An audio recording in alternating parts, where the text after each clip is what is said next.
Up, guys? Corey here, talking on week 11 discussion. I'm just going to answer the questions and go over it real quick with y'all. Don't mind me, I'm really congested. So, talking about the 5-year-old boy playing when the dog bit him in the throat.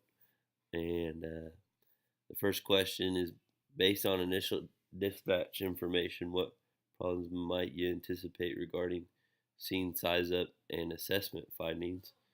Well, with that being the case, some of the things you got to think about is the dog still being on scene and could be a danger to EMS and fire and other personnel in regards to that and the dangers. And then also, that to me, that's the big one. Um, and then possibly. Uh,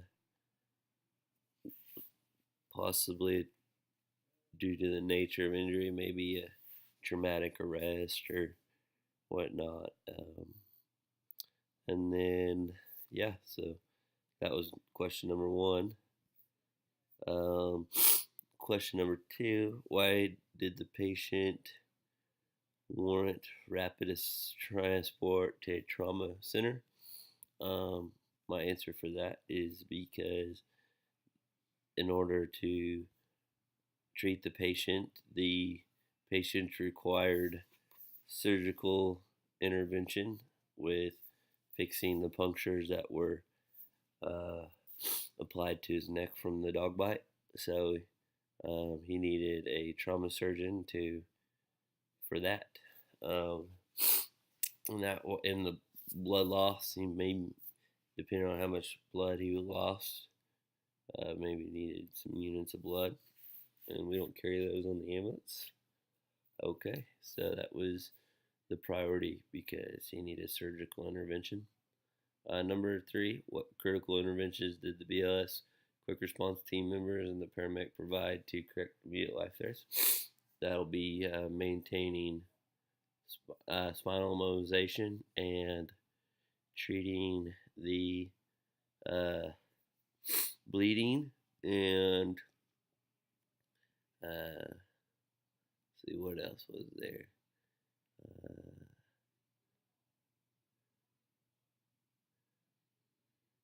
Quick assessment of noticing the possibility for airway blockage from blood or airway deterioration because of the blood and the punctures, and so that was a big one. And spinal, like I said, spinal mobilization, and also the paramedic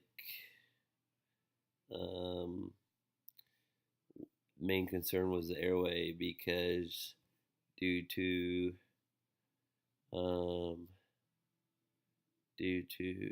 swelling and discoloration around the throat, also with subcapsular.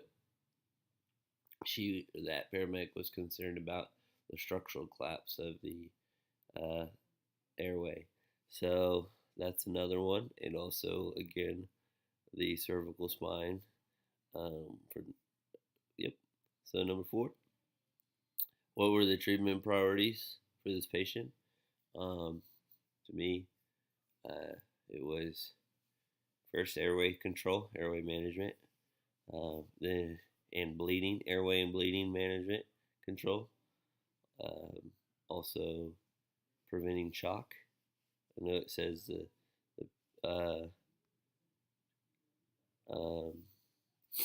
or the child is actually in shock, so treating for shock. And then surgical. Like I said, the reason rapid transport is because that child needed surgical intervention. And so those four, so bleeding management, airway management, shock treatment, and surgery. Those were the priorities, and also making sure there was no spinal injuries. Yep. So there was my week 11 discussion. Y'all have a good night.